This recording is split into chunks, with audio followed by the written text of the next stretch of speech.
Rajasthan, MP और छत्तीसगढ़ में अभी तक सीएम का चेहरा कौन क्लियर नहीं हो पाया। कई अलग अलग फैक्टर पर भारतीय जनता पार्टी मंथन कर रही है। जल्द ही ऑब्जर्वर्स का ऐलान किया जाएगा। इसके अलावा विधायक दल की बैठक किस दिन होने वाली है, इसे भी लेकर के क्लैरिटी आने वाली है। राजस्थान, एमपी, छत्तीसगढ़ में अभी कितने पेच फंसे हैं, किन किन फैक्टर्स पर विचार किया जा रहा है।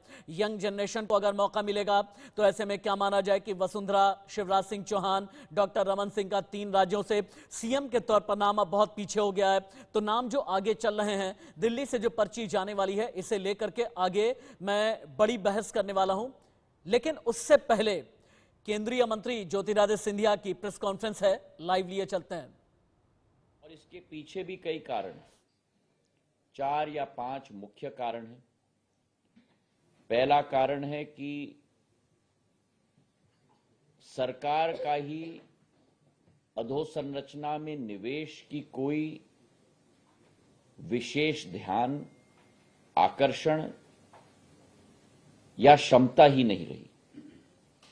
उसी के साथ जो भ्रष्टाचार और अदक्षता, इनएफिशिएंसीज की जो वातावरण पूरे देश में रही है। तीसरा कारण कि पर्यावरण की मंजूरियों के लिए अलग थलग एक एक मंत्रालय भटकता था और भूमि अधिग्रहण की भी एक बहुत बड़ी समस्या होती थी। और अगर मैं कहूं तो यह अतिशयोक्ति नहीं होगी कि सबसे बड़ी समस्या देश में नेतृत्व की थी, नेतृत्व की कमी की थी, विजन की थी।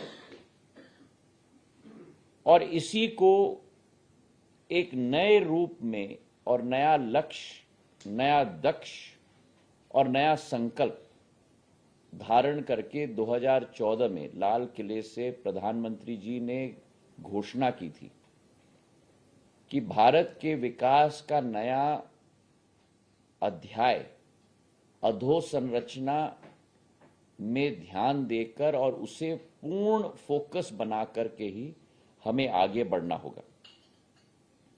और इस अप्रोच के साथ 2021 में प्रधानमंत्री जी ने पीएम गति शक्ति की योजना को भी जोड़ी। तो 2014 में एक नया अध्याय शुरू हुआ, जहां अधोसंरचना में पूर्ण विकास, पूर्ण सोच, पूर्ण क्रियान्वयन क्षमता और उसी के साथ एक सिनर्जी मिलाने के लिए पीएम गति शक्ति की योजना की शुरुआत हुई। और इसमें 2 अप्रोचेज रहीं। एक तो हमें निवेश बढ़ाना है। निवेश बढ़ाना है सरकार के आधार पर। Government must be the first mover of investment. Government must put the first foot forward in terms of investment so as to attract on the back of it private investment. और उसी के साथ साथ हमारे विभिन्न मंत्रालयों में, विभिन्न डिपार्टमेंट्स में एक सिनर्जी और कोऑर्डिनेशन और कोहेजन का वातावरण भी हमें निर्मित करना पड़ेगा। और इस सोच, ट्विन अप्रोच की सोच और विचारधारा, फ्रंट फुट पे सरकार का निवेश, उसी के साथ निजी क्षेत्र के निवेश को आकर्षित करना और उस अप्रोच के साथ एक सिनर्जी सारे गवर्नमेंट डिपार्टमेंट्स के बीच में बेहतरीन सिनर्जी पीएम गति शक्ति योजना के आधार पर। इस अप्रोच के साथ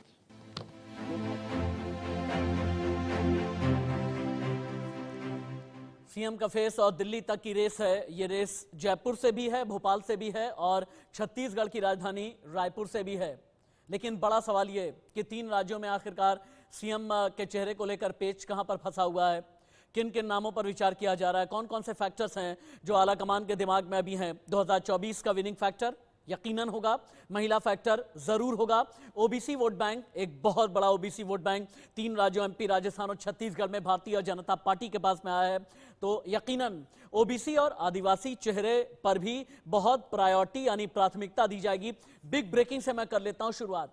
तीन राज्यों में सीएम को लेकर भारतीय जनता पार्टी का मंथन अभी भी जारी है। दिल्ली में हलचल बहुत तेज है, मुलाकात का दौर जारी है। पीएम मोदी ने तीसरी बार गृह मंत्री अमित शाह से मुलाकात की है और जैसा मैंने बताया कि अंतिम फैसला जो किया जाएगा वो दिल्ली से ही किया जाएगा। इस बीच कई बड़े नेता हैं जो अपने अपने राज्यों से दिल्ली तक आए हुए हैं आला कमान से मीटिंग करने के लिए। सीपी जोशी अध्यक्ष हैं राजस्थान बीजेपी के, जब बीती शाम दिल्ली पहुंचे उनसे ये पूछा गया कि क्या सीएम को लेकर के आप बात करने के लिए आए हैं या फिर राजस्थान की सियासी हलचल डिस्कस करने के लिए आए हैं। जवाब क्या था सीपी जोशी का, खुद ही सुनिए। विप जारी हो गया है जी। कल एक इम्पॉर्टेंट बिल है, तो लोकसभा की कार्रवाई में भाग लेने के लिए आया हूं और फिर से फिर निकल जाऊंगा। सीएम फेस को लेके बहुत बातें कही। वो पार्लियामेंट्री बोर्ड को तय करना है, उसके होने के बाद सारा होगा। सब मिलने जा रहे हैं किससे? अमित शाह जी से? मैं कल संसद के लिए आया हूं, कल लोकसभा सत्र के लिए जाऊंगा। तीन राज्यों में सीएम पर इतना ज्यादा सस्पेंस क्यों है, यही आज का सबसे बड़ा सवाल है। एमपी, राजस्थान, छत्तीसगढ़ में मुख्यमंत्री का चेहरा कौन होगा? जो अनुभवी हैं क्या उन्हें तरजीह दी जाएगी या फिर जो युवा हैं जो 2024 की लड़ाई भारतीय जनता पार्टी के लिए लड़ेंगे और माफ कीजिएगा बीजेपी के लिए अगले 20 साल में जो बड़ा फ्रेमवर्क तैयार करेगा, जो बड़ा रोड मैप तैयार करेगा, क्या उसे ही प्राथमिकता दिल्ली से मिलने वाली है? Alok Mehta sir editorial director, Arvind Mohan ji consulting editor, Ajit Mendola ji political analyst, Manu Sharma ji संपादक इंडिया न्यूज राजस्थान और महिमा कटारिया दिल्ली से लाइव जुड़ी हैं। अब सबसे पहले महिमा के पास चलते हैं। महिमा, पिछले 48 घंटे में दिल्ली में राजस्थान, एमपी, छत्तीसगढ़ के कौन कौन से बड़े नेता आए, किन किन के साथ में मीटिंग हुई, बैठक की इनसाइड स्टोरी क्या है और तीन राज्यों में ऑब्जर्वर्स कब भेजे जाएंगे? राशिद, देखिए, जब बात आती है मध्य प्रदेश, क्योंकि मैं सुन रही थी आपको मध्य प्रदेश, राजस्थान और छत्तीसगढ़ की, तो ये कहना गलत नहीं होगा कि अब सीएम का फेस कौन बनेगा, ये बड़ा सवाल हो जाता है। कल पार्लियामेंट में अमित शाह और प्रधानमंत्री नरेंद्र मोदी ने मीटिंग की थी और कल देर शाम को, क्योंकि सभी निगाहें जो है वो टिकी हुई है वसुंधरा राजे पे। क्या वसुंधरा राजे मानी है या नहीं मानी है, ये अपने आप में एक बड़ा सवाल उठ जाता है, क्योंकि कल देर शाम वसुंधरा राजे जेपी नड्डा से मिलकर आती हैं और उसके बाद जेपी नड्डा अमित शाह के घर मीटिंग करने के लिए जाते हैं। कुछ ऐसे, क्योंकि लगातार जब वसुंधरा राजे जयपुर में थी, राजस्थान में थी, तो लगातार जो एमएलए थे उनके साथ उनके घर पर बैठक कर रहे थे। तो आखिर क्या तमाम डिस्कशन हुआ था, क्योंकि जब जेपी नड्डा के घर से वसुंधरा राजे निकलती है तो खुशनुमा मूड में थी, अच्छी स्माइल के साथ वो बाहर निकलती है। तो ऐसा क्या मांगा गया होगा, जो पॉसिबिलिटी सूत्रों के हवाले से राशिद निकल के आई है? क्या विधानसभा का अध्यक्ष उनको बना दिया जाएगा? ये एक बड़ा सवाल उठता है कि क्या कोई पोस्ट उनको दी जाएगी अगर वसुंधरा राजे मुख्यमंत्री का चेहरा नहीं होती हैं। दूसरा सवाल कि राजस्थान में कौन सा ऐसा सरप्राइज एलिमेंट उठ के आएगा, क्या अश्विनी वैष्णव वो चेहरा होंगे? तो राजस्थान पे अभी मेन फोकस है, क्योंकि वसुंधरा राजे को मनाना बहुत जरूरी है। मैं सुन रही थी कि आप कह रहे थे कि 2024 की स्ट्रैटेजी क्या भारतीय जनता पार्टी अपने दिमाग में रख रही है? लाजमी सी बात है, क्योंकि जिस तरीके से प्रधानमंत्री नरेंद्र मोदी ने असेंबली इलेक्शन में लगातार रैली की है और मोदी को गारंटी बनाया है, तो 24 में भी किस तरीके से ना नाराज करते हुए नेताओं को क्या क्या सरप्राइज एलिमेंट देखने को मिलेगा, क्योंकि आज तीन ऑब्जर्वर का नाम राशिद डिसाइड किया जाएगा, उनको मध्य प्रदेश, राजस्थान और छत्तीसगढ़ भेजा जाएगा और उसके बाद सभी एमएलए के साथ मैं चाहूंगा कि इस पूरी डिबेट में आप रहें और जितने भी गेस्ट यहाँ जुड़े हैं आप भी सीधे सवाल कर सकती हैं, क्योंकि दिल्ली के विजय चौक से लेकर के जो दूरी है भोपाल की या फिर रायपुर की या फिर राजस्थान की राजधानी जयपुर की कैसे तय की जाएगी, इसे लेकर के अंदर की खबर आपके जरिए हमें मिलती जा रही है। अरविंद सर के पास में चलते हैं। अरविंद सर, आदिवासी, ओबीसी, यंगस्टर्स, यंग जनरेशन, 2024 चुनाव, तीन राज्यों में सीएम चुनने का सबसे बड़ा फैक्टर क्या होगा और सीएम पर इतना सस्पेंस क्यों है, आपको क्या लगता है? देखिए, बड़ी पार्टी है और बड़ी जीत भी ली है, बहुत सारे फैक्टर्स ध्यान में रखने होते हैं और हम सब लोग ये भ्रम मैं ही कहूँगा इसको, ये मान के चलते हैं कि जो भी नरेंद्र मोदी बोल देंगे या अमित शाह बोल देंगे वो हो जाएगा। ये परेशानियां भी कहिए या घर के मुखिया की जो सामान्य ढंग से ये है कि उसकी प्रतिष्ठा तभी होती है जब वो बेहतर फैसले करता है, और बेहतर फैसले तभी होते हैं जब सब लोगों से राय विचार की जाती है, सबकी राय जानी जाती है, सब प्लस माइनस जोड़ा जाता है। ये वही प्रोसेस है और इस पार्टी को थोड़ी मुश्किल अब तक ये रही है कि इस किस्म का नेता उसके पास अभी तक नहीं था। अभी ये नेता जो है ये अस्वाभाविक, मैं कहूँगा अस्वाभाविक रूप से ताकतवर और मजबूत और सारी गाड़ी अपने दम पे खींच के चलने वाला है। तो इसलिए हम सब लोगों की उम्मीद, पार्टी के अंदर की उम्मीद ये है कि वो जो कह देंगे वो मान लिया जाएगा। और असल में अब दिख रहा है कि ऐसा होता नहीं है। ठीक है। किसी भी डेमोक्रेटिक सेटअप में अगर डेमोक्रेटिक ढंग से चुनाव हुए हैं, अगला भी स्टेप डेमोक्रेसी का ही चलाना है। अरविंद सर, एक बड़ी खबर आ रही है, फिर से आपके पास आते हैं। एमपी, राजस्थान, छत्तीसगढ़ से जुड़ी बिग ब्रेकिंग। आज पर्यवेक्षकों को लेकर के बड़ा ऐलान कर सकती है भारतीय जनता पार्टी। 3 राज्यों के लिए ऑब्जर्वर्स का ऐलान किया जाएगा। विधायकों से चर्चा करेंगे ये ऑब्जर्वर्स। मुख्यमंत्री के नाम को लेकर के चर्चा की जाएगी। उसके बाद ऑब्जर्वर्स वापस दिल्ली आएंगे और फिर उसके बाद अपनी रिपोर्ट सौंपेंगे। तब जा करके नए मुख्यमंत्री का ऐलान 3 राज्यों में किया जाएगा।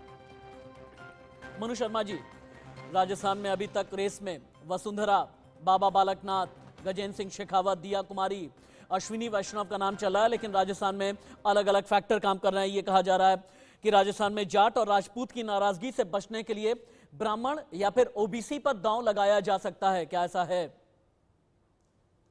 बिल्कुल राशिद, जिस तरह से चल रहा है ओबीसी का अगर अपन बात करें तो सीधे तौर पर अश्विनी वैष्णव का नाम सबसे ऊपर आता है, क्योंकि राजस्थान के अंदर जो है ब्राह्मणों में जो उपजाति है वैष्णव, उसको ओबीसी में रखा गया है। ठीक है। तो उसमें सबसे बड़ा नाम जो दिल्ली से निकल करके सामने आ रहा है वो ये है अश्विनी वैष्णव का। लेकिन अश्विनी वैष्णव के ऊपर बात करें तो उनके पास में काफी ब्यूरोक्रेसी का काफी अनुभव है। उड़ीसा कैडर के आईएएस रह चुके हैं। दिल्ली के अंदर 2 डिपार्टमेंट का प्रभार संभाल रहे हैं, रेल मंत्री भी हैं, आईटी मंत्री भी हैं। तो सीधे तौर पर उनका अनुभव काफी अच्छा है। और राजस्थान के अंदर हाल ही में जो ब्राह्मण महासभा का एक बड़ा सम्मेलन हुआ था, उसके अंदर उनका संबोधन भी हुआ था। तो एक तरीके से इंट्रोड्यूस जो उनको किया गया, सीधे तौर पर ब्राह्मण नेता के रूप में भी किया गया और साथ में ओबीसी का एक फेस भी है। तो सीधे तौर पर यह माना जा सकता है कि वो रेस के अंदर चल रहे हैं अभी। लेकिन क्या प्रधानमंत्री नरेंद्र मोदी अपने इस अनुभवी नेता को वहां से भेजेंगे, अभी इस पर भी सवाल उठ रहे हैं। महिमा, राजस्थान में कहा यह जा रहा है कि 2024 के लोकसभा चुनाव में जो मोदी की गारंटी का मैसेंजर होगा उसी पर आलाकमान हाथ रखेगा। मनु शर्मा जी ये कह रहे हैं कि हाँ, ये भी हो सकता है आगे आने वाले वक्त में कि किसी ओबीसी चेहरे पर दांव लगाया जाए, और इसमें अश्विनी वैष्णव का नाम बहुत ज्यादा आगे चल रहा है। आप चूंकि Bharatiya Janata party inside story हमें देती हैं, पहले राजस्थान के बारे में आप बताएं। जितने चेहरों का मैंने जिक्र किया, क्या इनके अलावा भी कोई सरप्राइज एलिमेंट है? और ओबीसी के अलावा मैं एसटी की भी बात करूंगा, क्योंकि राजस्थान की 25 में से 12 आरक्षित सीटें एसटी की आती हैं। तो क्या ऐसे में किसी आदिवासी चेहरे पर भी दांव लगाया जा सकता है? मैं बाकी आदिवासी चेहरों की भी बात करूंगा, बाकी राज्यों को लेकर के, लेकिन राजस्थान के बारे में पहले बताएं महिमा। राशिद, देखिए, जब बात आती है, क्योंकि मैं सुन रही थी आपको जाति समीकरण की, क्योंकि राजस्थान में जाति समीकरण बहुत है। जाटों को खुश रखना है, तो जाटों को खुश रखने के लिए एक दाव ऑलरेडी भारतीय जनता पार्टी खेल चुकी थी, क्योंकि सेकंड मोस्ट टॉप पोस्ट जो है वो जगदीप धनखड़ को दे दी गई थी। हालांकि जगदीप धनखड़ को बैक करने वाले ओम बिरला थे, तो ओम बिरला का भी नाम यहाँ पर आता है कि क्या ओम बिरला राजस्थान में मुख्यमंत्री बन सकते हैं। एक नाम ये भी है क्योंकि आला कमान के काफी नजदीक है ओम बिरला।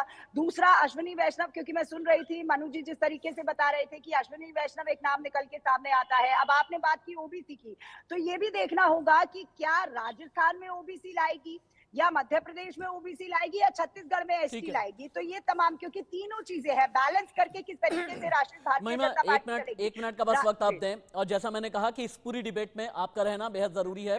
और मैं आपको बता दूं, अरविंद मोहन सर मेरे साथ में हैं, अजीत मेंदोला जी हैं, मनु शर्मा जी हैं, थोड़ी देर में आलोक मेहता सर भी मेरे साथ में जुड़ने वाले हैं। आप किसी से भी बीच में सवाल ले सकती हैं। अजीत मेंदोला जी, राजस्थान में जाट और राजपूत की नाराजगी दूर करने की बात का तो एक फैक्टर है, लेकिन राजस्थान में यह भी कहा जा रहा है कि जहां पर पेश फंसता है तो ऐसे में इनडायरेक्टली राष्ट्रीय स्वयंसेवक संघ की तरफ से भी कोई चेहरा आगे किया जा सकता है। जैसे एक जमाने में झारखंड में रघुबर दास को किया गया, जैसे हरियाणा में मनोहर लाल खट्टर को किया गया। क्या राजस्थान में भी इस तरह की उम्मीद है? और अगर है तो फिर आरएसएस का हाथ किसके साथ होगा? राशिद, मेरा ये मानना है कि ऐसा कुछ नहीं होने जा रहा। दूसरा, हम लोग अभी बड़ी जातीय उस पे समीकरण पे बड़ी बहस कर रहे हैं, लेकिन मेरा मानना है कि अगर आपने प्रधानमंत्री मोदी का अगर भाषण सुना हो, वो जातीय राजनीति से अपने को दूर रखना चाह रहे हैं। और जातीय ही उन्होंने, जो राहुल गांधी जो जातीय जनगणना का बड़ा मुद्दा लेके चले थे, उसी को उन्होंने उसकी हवा निकाली है। अब उन्होंने उनकी 4 जातियां हो गई हैं। अब जब उन्होंने 4 जातियां सेट कर ली हैं, तो उसके बाद राजपूत, ब्राह्मण, ठाकुर, ये कुछ नहीं होगा। और मैं आपको बता दूं कि प्रधानमंत्री मोदी की जो लहर, मैं इसको लहर के रूप में देख रहा हूं। मैं जब वहां राजस्थान में जगह जगह घूमा भी, तो मोदी अभी भी पूरी तरीके से लोकप्रिय हैं और उन्होंने चुनाव जीतने के बाद ये साबित कर दिया कि उनकी लोकप्रियता को कोई चैलेंज नहीं है। अब मेरा ये मानना है कि प्रधानमंत्री मोदी किसी के भी ऊपर हाथ रख देंगे, वो मुख्यमंत्री बन जाएगा और उसमें कोई जातीय कहीं कहीं कुछ गड़बड़ नहीं होने वाला है। जो भी बनेगा, ठीक मेरा है। मानना है वो जाट बन जाए, अब ब्राह्मण एक बन मिनट जाए, रुकिए आप। महिमा बन जाए, महिमा तो मेरा ये मानना है कि वसुंधरा हम अगर दिल्ली में है, वसुंधरा अगर दिल्ली में है, किन किन के साथ में मुलाकात हुई है ये तो आपने बताया, लेकिन वसुंधरा दिल्ली में ही है पिछले 2 दिन से, इसके पीछे की वजह क्या है? दिल्ली में है ये तो बड़ी खबर है, लेकिन दिल्ली में रुक गई हैं, इसके पीछे की इनसाइड स्टोरी क्या है? राशिद देखिए, क्योंकि जेपी नड्डा से मिलने का टाइम वसुंधरा राजे को नहीं मिल रहा था, इसलिए कल देर शाम में उनको टाइम मिला, क्योंकि पार्लियामेंट का सेशन भी चल रहा है लगातार। जिस तरीके से अनफोल्ड हो रही चीजें, पहली बात तो देर शाम में वो जेपी नड्डा से मिलती है। अब जेपी नड्डा जब अमित शाह से मिलने जाते हैं, तो आज ये स्पेकुलेशन की जा रही है कि आज वसुंधरा राजे राजधानी दिल्ली में रहेंगी और अमित शाह से भी जाकर वसुंधरा राजे मिल सकती है, क्योंकि एक की फैक्टर बन जाता है। वसुंधरा राजे, जब राजस्थान की बात हम करते हैं, तो उनको साइडलाइन या इग्नोर करके नहीं चल सकते हैं, ये आला कमान को भी पता है। तो अब जेपी नड्डा से मीटिंग करने के बाद, तमाम चीजें डिस्कस करने के बाद कि आखिर उनको क्या पोस्ट दी जाएगी, अगर उनको नहीं दी जाएगी तो राजनीति किस तरीके से राजस्थान में की जाएगी, ये सब महिमा बस एक मिनट। मनु शर्मा जी चूंकि ग्राउंड जीरो पर हैं, मेरे संपादक हैं इंडिया न्यूज राजस्थान के। मनु शर्मा जी, सबसे बड़ी बात यह है कि 2024 में राजस्थान की 25 सीटें कौन जिताएगा, लोकसभा की 25 सीटें कौन जिता करके आएगा, इस लिहाज से किस चेहरे पर दांव लगाया जा सकता है? क्योंकि 25 सीटों का गेम विनर होना बेहद जरूरी है राजस्थान में।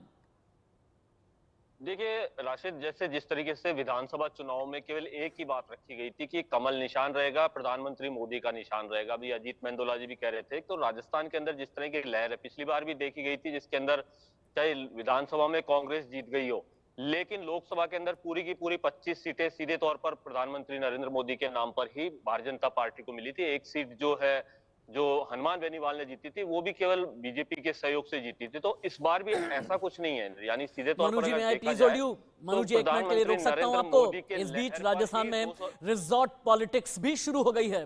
हालांकि राजस्थान में जब कांग्रेस की सरकार थी तब भी जम करके रिजॉर्ट पॉलिटिक्स हुई। बीजेपी विधायक ललित मीणा के पिता हेमराज मीणा ने वसुंधरा राजे के बेटे और सांसद दुष्यंत सिंह पर बड़ा आरोप लगाया। हेमराज ने दावा किया कि सांसद दुष्यंत सिंह ने 5 विधायकों को रिजॉर्ट में रखा है। दुष्यंत सिंह पर उन्होंने क्या कहा, सुनिए। वैसे तो कोई खास बात नहीं थी, वो मिलने गया था, तो फिर वो कार्यालय में मिलने उसको एक विधायक ने मना कर दिया कि वहाँ मिलने मत जा। तो मेरी जानकारी में आया कि, तो फिर मैंने कहा भाई कार्यालय तो जाएंगे, तो मैं जाके लेने गया, उसको जाके ले आया। और कुछ लोगों ने व्यवधान किया, 10-5 लोग वहाँ खड़े थे कि वो हम नहीं जाने देंगे। फिर क्या था, फिर मैं उनको ले आया, मेरे साथ भी 10-5 जने थे, मैं लेके आ गया उसको। कहाँ गए थे, कहाँ लेने गए थे आप? वो एक रिसोर्ट है अपना, अपनो राजस्थान वाला रिसोर्ट था, उसमें थे। कितने विधायक वहाँ थे? किसने रोक रखा था? किसके बुलाए पे गए थे? नीचे करा टाइम से ऊपर कर टाइम से उसको दुष्यंत सिंह जी ले गए थे साथ में, और तो कोई नहीं था। मैडम के बेटे दुष्यंत सिंह जी यहाँ ले गए थे। आप जब लेकर आना चाह रहे थे, रोका कौन से विधायक ने रोका? वही एक अपने कंवरलाल एक विधायक था, उसने रोका था। मनु जी, ये रिजॉर्ट पॉलिटिक्स में कितने विधायक कौन लेकर के जा रहा है, सच्चाई क्या है? कांग्रेस सरकार में भी हमने देखा था, अशोक गहलोत के वक्त में जब रिजॉर्ट पर लेकर के जाया जाता था, राजस्थान में रिजॉर्ट पर लेकर के आते थे, जब एमपी में सियासी भूचाल होता था, कर्नाटक में कोई सियासी भूचाल आता था, गोवा में अगर कुछ होता था। राजस्थान की रिजॉर्ट पॉलिटिक्स के कितने चेहरे हैं, कितने विधायक कौन लेकर के जा रहा है, सच्चाई क्या है? देखिए, कल दिन भर सियासी हलकों में यही चर्चा रही कि ये कौन कर रहा है लॉबिंग। और सीधे तौर पर जब दुष्यंत सिंह दिल्ली के अंदर मौजूद है, उनके नाम पर यहाँ जो कंवरलाल मीणा हैं, जो अंता से जीत करके आए, प्रमोद जैन भाया को हरा करके, उनके नाम पर सब कुछ हुआ है। और उन्होंने ललित मीणा और उसके वहाँ अंता 12 और झालावाड़ के जो विधायक जीत करके आए, उनमें 5 विधायक कुल वहां पर मौजूद थे। सीधे तौर पर बताया जाए तो ललित मीणा ने एक जो उनकी वार्ता सुनी, जिसके अंदर कहा गया है कि अब इनको यहाँ से शिफ्ट करके कोटपुतली के पास में एक नए रिजॉर्ट में शिफ्ट किया जाएगा। तो ये सब बातें मनु जी, आपको फिर से एक बार मुझे रुकना पड़ रहा है। राजस्थान में सीएम पद के चेहरों पर रस्साकशी जारी है। राजस्थान में सीएम को लेकर के हलचल बहुत तेज हो गई है। जयपुर से लेकर के दिल्ली तक बैक टू बैक मीटिंग चल रही है। सीएम की रेस में कई नाम आगे चल रहे हैं। रेस में वसुंधरा राजे और बाबा बालकनाथ का नाम है। इसके अलावा दिया कुमारी और अर्जुन राम मेघवाल का भी नाम आगे चल रहा है। इस वक्त की बिग ब्रेकिंग, अभी की बड़ी खबर, राजस्थान में सीएम पद को लेकर के वसुंधरा, बाबा बालकनाथ, गजेंद्र सिंह शेखावत, दिया कुमारी, अश्विनी वैष्णव के नाम आगे चल रहे हैं। पिछले 72 घंटे में भारतीय जनता पार्टी अंदर खाने क्या क्या रहा, अलग अलग फैक्शन किस तरह से काम कर रहे हैं, इंडिया न्यूज संवाददाता की एक्सक्लूसिव रिपोर्ट्स। जो केंद्रीय पार्लियामेंट्री बोर्ड जो तय करेगा वही मुख्यमंत्री होगा। आपको क्या लगता है, 2 बार की मुख्यमंत्री क्या होना चाहिए, नहीं होना चाहिए? देखिए, हम भारतीय जनता पार्टी के समर्पित कार्यकर्ता हैं और मैं यहाँ राजस्थान भारतीय जनता पार्टी का सबसे बड़ा मंदिर है यहाँ प्रदेश कार्यालय, जहाँ सारे निर्णय होते हैं बैठ करके, उनको प्रणाम करने आया हूँ। पार्टी नेतृत्व जो भी तय करेगा वो हमारा नेता होगा। है, ये कहा जा रहा है कि ये एक प्रयास है ये भी कहने का वसुंधरा राजे का कि वो पार्टी के साथ हैं, मोदी जी के साथ हैं, और ये जो अंदर मीटिंग और बैठकों का सिलसिला जो चल रहा है वो किसी तरह का की गुटबाजी नहीं है, किसी तरह की शो ऑफ स्ट्रेंथ नहीं है, मगर बस मुलाकातों का दौर तेज। जो नाम केंद्र फाइनल करके भेजेगा उस पर पूर्णतः समर्पित रहेंगे, उसमें कहीं कोई डाउट ही नहीं है। जो केंद्र एक बार फैसला कर देगा उस पर सब लोग आंख बंद कर भरोसा करेंगे। मुख्यमंत्री को लेकर लगातार चर्चाओं का दौर जारी है, लेकिन बीजेपी के तमाम विधायक एक सुर में बोल रहे हैं कि जो केंद्र से नाम फाइनल होगा उसी को लेकर यहाँ पर सभी की सहमति बनेगी। ये एक साइलेंट शो ऑफ स्ट्रेंथ माना जा रहा है वसुंधरा राजे का, ये केंद्रीय नेतृत्व को दिखाने के लिए कि काफी जो मेजॉरिटी लीडरशिप है राजस्थान में वो अब भी वसुंधरा राजे के पक्ष में है, क्योंकि हम देख रहे हैं कल जब से आंकड़ा आया काफी नाम जो हैं वो आ गए हैं रेस में। कुछ जयपुर में इस वक्त मौजूद हैं, कुछ दिल्ली पहुंच गए हैं। राजस्थान में क्या चल रहा है ये तो आपने देख लिया। अब आपको मध्य प्रदेश लेकर के चलेंगे। एमपी में शिवराज सिंह चौहान के नाम के अलावा भी कई कयास लगाए जा रहे हैं। निर्विवाद छवि की वजह से प्रहलाद पटेल भी रेस में है। चुनाव अभियान समिति अध्यक्ष नरेंद्र तोमर का भी नाम है। शिवराज सिंह चौहान अब भी सबसे मजबूत कैंडिडेट हैं। बीजेपी आलाकमान मध्य प्रदेश में भी कोई सरप्राइज दे सकता है, इस तरह की खबरें निकल करके आ रही हैं। इस वक्त की बिग ब्रेकिंग, अभी की बड़ी खबर। और एमपी से एक और बड़ी खबर, शिवराज सिंह चौहान भोपाल तो बाकी नेता दिल्ली में मौजूद हैं। हालांकि बीच में शिवराज सिंह चौहान छिंदवाड़ा भी गए। एमपी में जल्द ही विधायक दल की बैठक की तारीख फाइनल होने वाली है। कैलाश विजयवर्गीय, प्रहलाद पटेल दिल्ली में हैं। केंद्रीय नेतृत्व जल्द ही एमपी में ऑब्जर्वर भेजेगा। 16 दिसंबर से पहले ही सीएम पद की शपथ होगी। इंडिया न्यूज संवाददाता भोपाल से कुलभूषण इस वक्त लाइव हैं। कुलभूषण के पास चलेंगे। कुलभूषण, शिवराज सिंह चौहान, नरेंद्र सिंह तोमर, प्रहलाद पटेल, वीडी शर्मा, कैलाश विजयवर्गीय, ज्योतिरादित्य सिंधिया, इतने नाम एमपी में फिलहाल अभी पर्दे के आगे हैं, लेकिन पर्दे के पीछे कितने नाम हैं और उनका कॉम्बिनेशन किस तरह से फिट या मिसफिट है, अंदर की खबर सारी दें।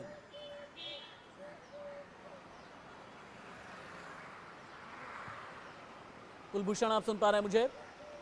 देखिए, अगर मध्य प्रदेश की बात की जाए तो जिस प्रकार से मध्य प्रदेश में 2023 का विधानसभा चुनाव बिना चेहरे के लड़ा गया, क्योंकि प्रधानमंत्री नरेंद्र मोदी ने अपने फेस पे चुनाव लड़ा था और 2005 से लगातार 2023 तक मुख्यमंत्री की कुर्सी में शिवराज सिंह चौहान बैठे रहे। लेकिन अब ये बात सामने आ रही है कि मध्य प्रदेश का अगला मुख्यमंत्री कौन होगा। क्या शिवराज सिंह चौहान को मुख्यमंत्री की कुर्सी से हटाया जाएगा? जो तमाम बड़े नाम हैं जिनके नामों को लेकर मध्य प्रदेश में चर्चा चल रही है, लेकिन अक्सर हमने देखा कि मोदी और अमित शाह जिन नामों की चर्चा चलती है उससे अलग ही जो है वो तीसरा नाम को जिम्मेदारी देते हैं। इसके पहले भी हमने कई बार ऐसी स्थितियां उत्पन्न हुई थी जिनके नाम मुख्यमंत्री की रेस में थे, प्रदेश अध्यक्ष की रेस में थे, लेकिन उन्हें किसी प्रकार की कोई जिम्मेदारी नहीं दी गई थी। अरविंद मोहन साहब, कुलभूषण एक मिनट रुक जाइए आप। 2014 के बाद, यानी केंद्र में मोदी सरकार के बाद, ऐसा पहली बार नहीं है कि मुख्यमंत्री पद को लेकर या फिर सीएम का चेहरा कौन होगा इसे लेकर के मंथन इतना लंबा चला। झारखंड में रघुवर दास को लेकर के भी ऐसा ही हुआ। हरियाणा में मनोहर लाल खट्टर का जब नाम फाइनलाइज किया गया उससे पहले भी मंथन हुआ। यूपी में जब सीएम योगी आदित्यनाथ बनाया गया 2017 में ठीक इसी तरह के हालात रहे। हिमाचल में जयराम ठाकुर, उत्तराखंड में पहले त्रिवेंद्र रावत और बाद में पुष्कर सिंह धामी। क्या यही वो मंथन है जो भारतीय जनता पार्टी को इतना मजबूत बनाता है और ये बताता है कि हम सिर्फ अनुभव नहीं बल्कि आगे अगले 20 साल का विजन लेकर के चलते हैं? यही विजन संगठन को भी और सरकार को भी मजबूत बनाता है। देखिए, individual, party programme, performance, administrative, इन सब चीज़ों का योगदान है और सोशल ग्रुप्स का योगदान है। इसीलिए मुश्किल हो रही है कि सब चीज़ों पर विचार करना जरूरी है। जिन राज्यों की चर्चा आपने की उसमें उत्तराखंड में हमने देखा है बार बार बदलना पड़ा क्योंकि वहाँ के बारे में फैसले सही नहीं हुए। ठीक उल्टा योगी के मामले में हुआ। योगी एकदम आखिरी वक्त में ले आए गए तब लग रहा था कि ये सन्यासी आके क्या करेंगे। आज का परफॉर्मेंस योगी का देख लीजिए तो वो किसी भी चीफ मिनिस्टर से ऊपर ही नहीं है, काफी ऊपर है। तो इसलिए फैसले इसी तरह से होते हैं और इसी तरह से होंगे। जिन नामों की चर्चा आप बार बार कर रहे हैं या जिनकी चर्चा राजनीतिक सर्कल बाहर है वो सब महत्वपूर्ण लोग हैं और उसमें ये भी सच है कि मोदी जी जिसके सिर पर हाथ रखेंगे वो बन जाएगा। लेकिन मोदी जी ऐसे किसी के सिर पर हाथ रख दें बगैर आगे पीछे सोच के ये संभव नहीं है।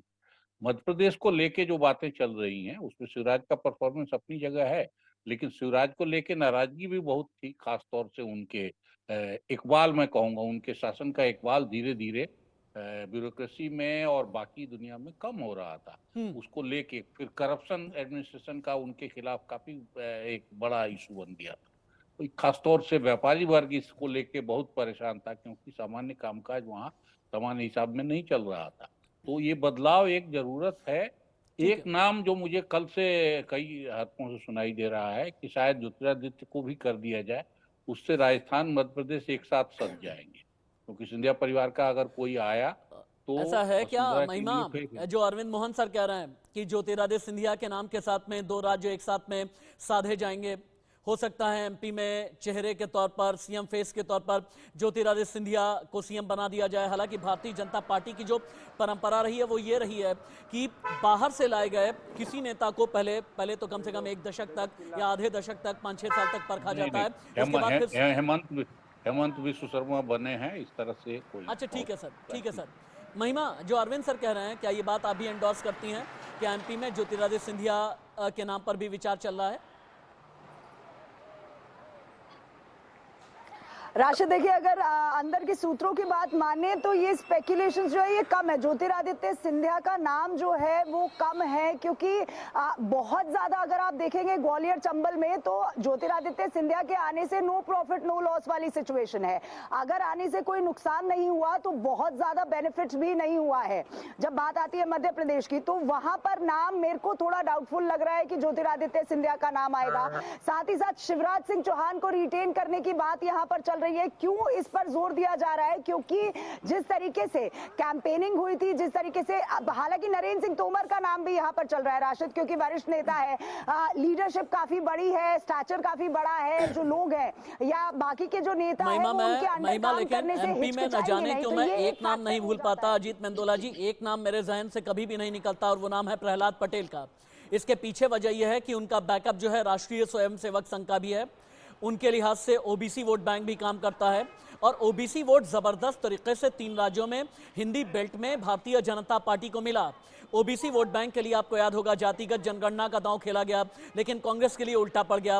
राहुल गांधी जहां जहां भी एमपी या छत्तीसगढ़ राजस्थान में गए या कांग्रेस के बड़े बड़े नेता गए, उन्होंने ओबीसी वोट बैंक को साधने की कोशिश की, लेकिन भारतीय जनता पार्टी ने ओबीसी वोटर्स के माइंडसेट को समझा और नतीजा ये रहा कि एमपी में 163, राजस्थान में 115, छत्तीसगढ़ में 54 सीटें जीत करके भारतीय जनता पार्टी आ गई। क्या अगर ओबीसी चेहरे पर दांव लगाया गया, अगर संघ के कार्डर पर दांव लगाया गया तो प्रहलाद पटेल भी एक बहुत मजबूत चेहरा है एमपी में? जी देखो, अभी तक तो सभी मजबूत चेहरे हैं, प्रहलाद पटेल भी हैं, लेकिन मेरा कहने का मतलब ये है कि देखिए ओबीसी के सबसे बड़े चेहरे कौन है इस देश में आज? प्रधानमंत्री नरेंद्र मोदी खुद ओबीसी से आते हैं और उनसे बड़ा कोई चेहरा है नहीं। और मैं बार बार कह रहा हूं कि आप जातीय राजनीति में न फंसे। मेरा मानना है कि जो अभी अरविंद जी कह रहे थे ज्योतिरादित्य सिंधिया, देखो क्या होगा कि अगर शिवराज सिंह चौहान की सुनी जाएगी कि भाई ठीक है अगर हम आपको मुख्यमंत्री नहीं बना रहे हैं तो आपकी च्वाइस क्या होगी, तो मेरा अपना आकलन यह है कि शायद वो ज्योतिरादित्य सिंधिया पर अपनी सहमति दे दें।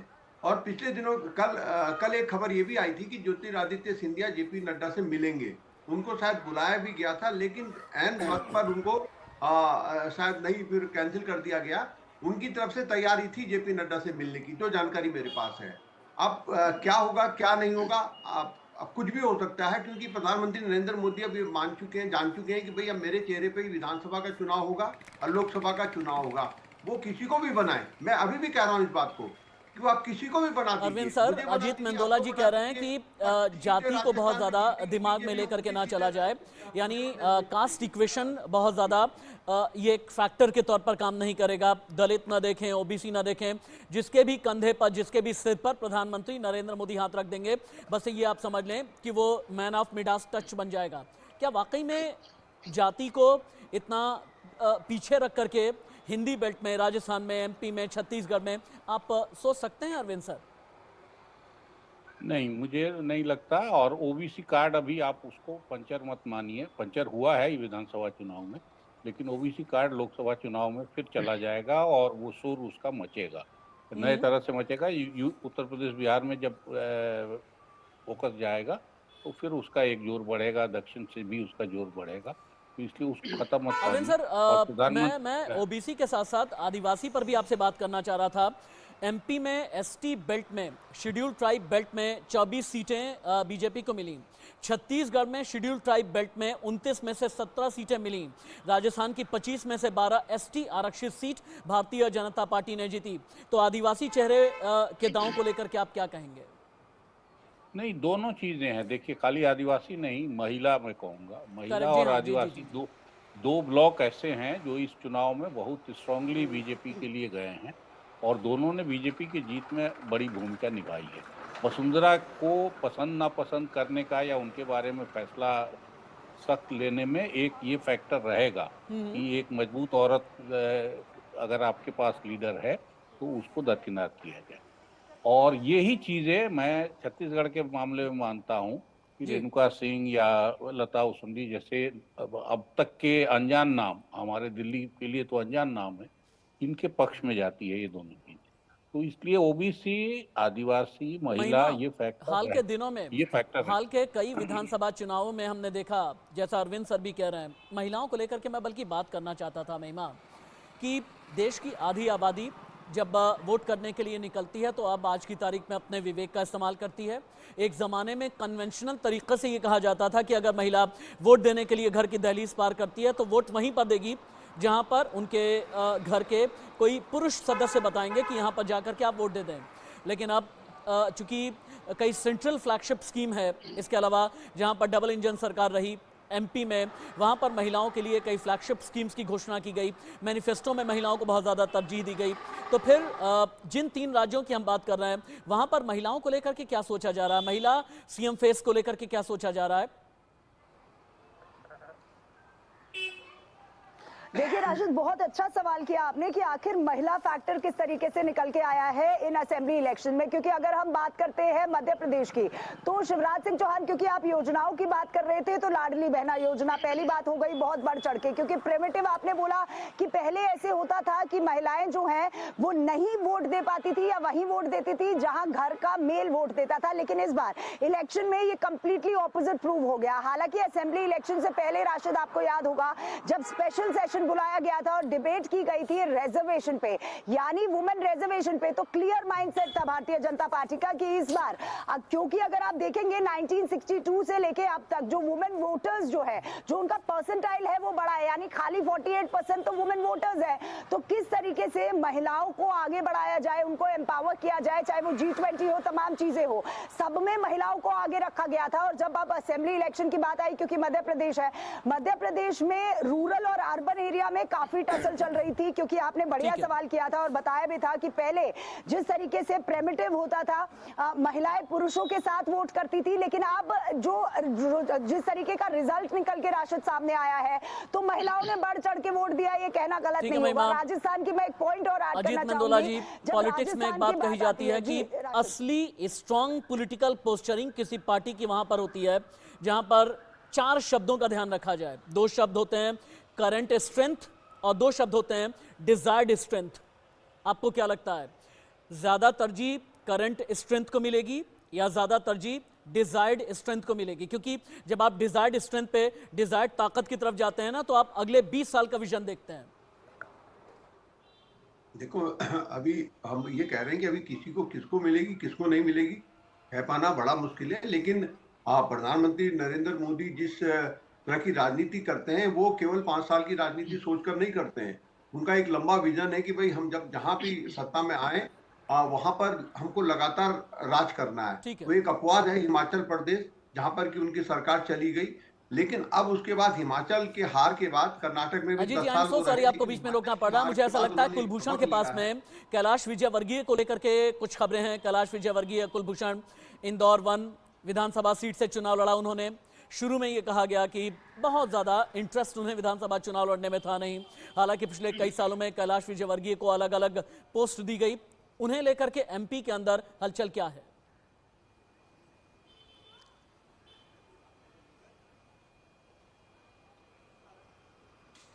देखिए, इस समय कैलाश विजयवर्गीय को संगठन में एक बड़ी जिम्मेदारी दिल्ली में दी गई थी, लेकिन इंदौर की अगर हम बात करते हैं तो जब कैलाश विजयवर्गीय को प्रत्याशी बनाया गया, क्योंकि 2023 के विधानसभा चुनाव में इंदौर की 9 सीटें जो हैं वो बीजेपी की झोली में आ गई। यानी कि ये कह सकते हैं कि कैलाश विजयवर्गीय का जो फैक्टर है वो इंदौर में काम आया। चेहरों की अगर वही बात की जाए, क्योंकि 2003 क्षेत्र में काम आया, क्योंकि कैलाश विजयवर्गीय के जरिए मालवा निमाड़ में काफी ज्यादा सीटें भारतीय जनता पार्टी ने जीती हैं। मैंने जैसे ये सवाल किया है, मेरे साथ में कैलाश विजयवर्गीय लाइव है। एक बार कैलाश विजयवर्गीय को सुनाया जाए, चुनाव में जीत के लिए कितने फैक्टर काम कर रहे हैं और सीएम पर इतना सस्पेंस क्यों है? बीजेपी के राष्ट्रीय महासचिव कैलाश विजयवर्गीय को लाइव सुनिए। जैसे शिवराज जी ने कहा लाडली बहना नहीं चली, मोदी मैजिक चला, क्या? मैंने ऐसा नहीं बोला, जरा आप सुधारिए इसको जी। मैंने कहा कि मोदी मैजिक चला और सारी योजनाएं चली उसमें, खाली एक ही योजना नहीं चली। प्रधानमंत्री आवास योजना भी चली, आयुष्मान योजना भी चली। तो एक गुलदस्ता होता है योजनाओं का, उस गुलदस्ते में एक फूल लाडली बहना का भी था, और इसलिए अब आ जाते हैं छत्तीसगढ़ की खबर पर। राजस्थान और मध्य प्रदेश की हलचल क्या है आपने देख लिया। छत्तीसगढ़ में भी सीएम को लेकर के बैठकों का दौर। केंद्रीय नेतृत्व पर्यवेक्षकों की टीम जल्द ही छत्तीसगढ़ भेजेगा। रविवार को बैठक होगी, इसके बाद फिर ऑब्जर्वर्स दिल्ली लौटेंगे। पूर्व मुख्यमंत्री डॉक्टर रमन सिंह का नाम अभी भी सबसे आगे है। प्रदेश बीजेपी अध्यक्ष अरुण साव भी सीएम की रेस में हैं। आदिवासी नेता रेणुका सिंह को भी मिल सकती है कमान। इसके अलावा विष्णुदेव साय, गोमती साय का नाम भी चर्चा में चल रहा है। अलग अलग जितने नाम हैं ये एक करके आपको दिखा रहे हैं। लेकिन ईवीएम पर ठीकरा पहले एमपी में फोड़ा गया, ईवीएम को लेकर के सवाल अब छत्तीसगढ़ में भी उठाए गए। छत्तीसगढ़ के पूर्व मुख्यमंत्री भूपेश बघेल ने ईवीएम को लेकर कितने सवाल उठाए, जायज हैं या नाजायज, एक बार सुनिए। जैसे ईवीएम के बारे में कुछ बोलो, भारतीय जनता पार्टी बहुत जोर से मिर्ची लगती है, तो इतना जोर से क्यों लगना चाहिए? लगता है मतलब कुछ न कुछ तो कारण होगा। तो अब वो तो आगे बात होगी तो आप सबके सामने होगी। छत्तीसगढ़ की राजधानी रायपुर से इंडिया न्यूज संवाददाता दीपक शर्मा इस वक्त, दीपक विश्वकर्मा माफ कीजिएगा, मेरे साथ में लाइव हैं। दीपक, छत्तीसगढ़ की जब बात होती है, आदिवासी चेहरा तो जहन में नाम आता है रेणुका सिंह का, ओबीसी चेहरा या साहू वोट बैंक के लिहाज से नाम आता है अरुण साव का, अमित शाह के करीबी के तौर पर ओपी चौधरी का भी नाम है। क्या डॉक्टर रमन सिंह अभी भी रेस में हैं या फिर नहीं? देखिए, रमन सिंह अभी भी रेस में इसलिए कहे जा रहे हैं क्योंकि चुनाव से ठीक 3 महीने पहले रमन सिंह को वो सब जिम्मेदारी दे दी गई जो रमन सिंह को पिछले 5 सालों में नहीं दी गई। चुनाव हारने के बाद, सत्ता जाने के बाद रमन सिंह हाशिए पे चले गए थे। रमन सिंह की कोई पूछ परख नहीं हो रही थी, ना यहाँ पर ना दिल्ली पर। इसी को लेकर सीएम बघेल लगातार चुटकी लेते थे और ये कहते थे कि जब हम कहीं जा रहे हैं तो रमन सिंह जाके दिल्ली दरबार में हाथ जोड़ते कि साहब थोड़ी तो इज्जत बचा लीजिए, मुझे भी कोई जिम्मेदारी दे दीजिए। ये सब चीजें लगातार चलती रही। उसके 3 महीने पहले, चुनाव से ठीक 3 महीने पहले डॉक्टर रमन सिंह को जिम्मेदारी दी गई, उनके पसंद के टिकट बांटे गए, उनके परिवार को टिकट दिया गया, उनकी भतीजी को, उनके भांजे को टिकट दिया। तब ये लगने लगा कि अब डॉक्टर रमन सिंह को कुछ बड़ा मिल जाएगा। लेकिन एक मिनट बस रुक जाए दीपक आप। अरविंद सर, मेरे जहन में जो बात आती है वो ये कि भारतीय जनता पार्टी का जो विजन है अगले 20 साल का, वो ये कि आक्रामक तरीके से अग्रेसिव तरीके से एक ऐसा चेहरा उतारा जाए राज्यों में जो आगे भी आपके लिए विनर साबित हो। अब डॉक्टर रमन सिंह मॉडेस्ट चेहरा कहे जाते हैं, हम्बल चेहरा कहे जाते हैं, तो क्या वाकई में डॉक्टर रमन सिंह या चेंजेस होंगे छत्तीसगढ़ में? छत्तीसगढ़ में जो भी नाम चल रहे हैं वो सब नाम अभी ऐसे ही हैं, जिनके बहुत आप एग्रेसिव या बहुत तेज तर्रार या बहुत ऐसा कोई नाम नहीं है। ऐसा कोई, बल्कि बघेल उस तुलना में ज्यादा स्मार्ट और ये थे। तो लेकिन असली चीज ये नहीं है। असली चीज ये है पावर मिलने के बाद कौन कैसा काम करता है। जिन नामों की हम चर्चा कर रहे हैं, रेणुका सिंह हो या विष्णुदेव साय हो, अब विष्णुदेव साय की चर्चा किसने पहले की थी? उनके अध्यक्ष बनने से पहले या उनके, तो काम जिम्मेवारी मिलने के बाद कैसा परफॉर्म करता है ये भी देखने की। अरविंद सर, छत्तीसगढ़ की एक और बड़ी खबर, छत्तीसगढ़ के नए सीएम को लेकर के इनसाइड स्टोरी मिल चुकी है इंडिया न्यूज को। महिला सांसद विधायक भी सीएम बनने की रेस में है छत्तीसगढ़ में। आदिवासी कोटे से भी मुख्यमंत्री कोई भी हो सकता है। बीजेपी छत्तीसगढ़ में ओबीसी नेता पर लगा सकती है दांव। छत्तीसगढ़ में सीएम की पिक्चर जल्द ही क्लियर होने वाली है। इस वक्त की बड़ी खबर, अभी की टॉप स्टोरी, छत्तीसगढ़ के नए सीएम को लेकर के इनसाइड स्टोरी आ चुकी है। महिला सांसद या विधायक भी सीएम बनने की रेस में हैं। आदिवासी कोटे से भी कोई मुख्यमंत्री हो सकता है। लेकिन कांग्रेस की हार पर छत्तीसगढ़ के प्रदेश अध्यक्ष दीपक बैज ने क्या कहा, अब ये सुनिए। ये छत्तीसगढ़ का परिणाम आश्चर्यचकित करने वाला परिणाम है। पूरी देश की एग्जिट पोल, छत्तीसगढ़ की मीडिया, IBLIB, इंटेलिजेंस, सभी रिपोर्ट कांग्रेस के फेवर में था। लेकिन जब गिनती हुआ तो परिणाम और आया।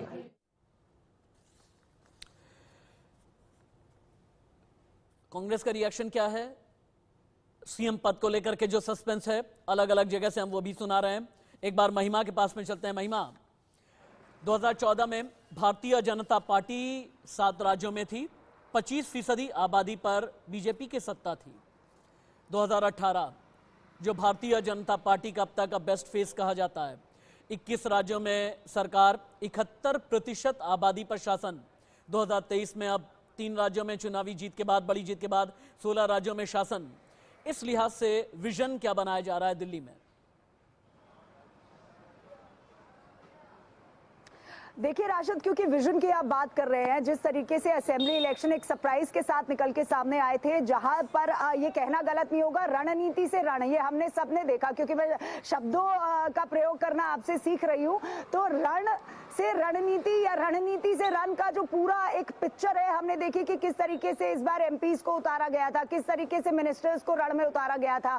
तो आखिर 2024 के लिहाज से कौन सा ऐसा बड़ा चेहरा होगा या क्या ऐसी नई स्ट्रैटेजी निकल के सामने आएगी? क्योंकि जब हम विधानसभा की बात करते हैं तो हमने देखा असेंबली इलेक्शंस में तो काउंटर, आरोप प्रत्यारोप लगातार चलते आए, महिला फैक्टर, आदिवासी फैक्टर, लेकिन 24 में और स्ट्रॉन्ग किस तरीके से बनाया जाए, डेवलपमेंट की बात किस तरीके से की जाए, क्योंकि प्रधानमंत्री नरेंद्र मोदी का राष्ट्रीय एक ही एजेंडा है कि किस तरीके से भारत को एक विकसित देश बनाया जाए। यानी कि एजेंडा 2024 नहीं है, एजेंडा है 2047 का, क्योंकि जब भी वो रैली करते हैं वो एक नंबर 1 इकोनॉमी भारत को देखना चाहते हैं। साथ ही साथ जिस तरीके से उनकी रैलीज हुई है, तो मोदी मींस गारंटी, यानी 24 का, क्योंकि अभी संसदीय दल की बैठक जब कल हुई थी राशिद, तो उसमें भी प्रधानमंत्री नरेंद्र मोदी ने कहा था कि अब टाइम आ गया है कि आप 2024 की पिक्चर देखेंगे और वहां पर भी आप मोदी का नारा नहीं लगाएंगे, आप ये कहेंगे मोदी मींस गारंटी। तो पॉलिसीज ने भी कहीं ना कहीं काम किया है जो कि डेवलपमेंट की ओर चल रही है। तो किस तरीके से डेवलपमेंट और क्या महिमा जो कह रही हैं, क्योंकि हम उनकी बातों का इशारा एकदम सीधा है कि सीएम 2023 के लिए नहीं बल्कि 2024 के लिए चुना जाएगा।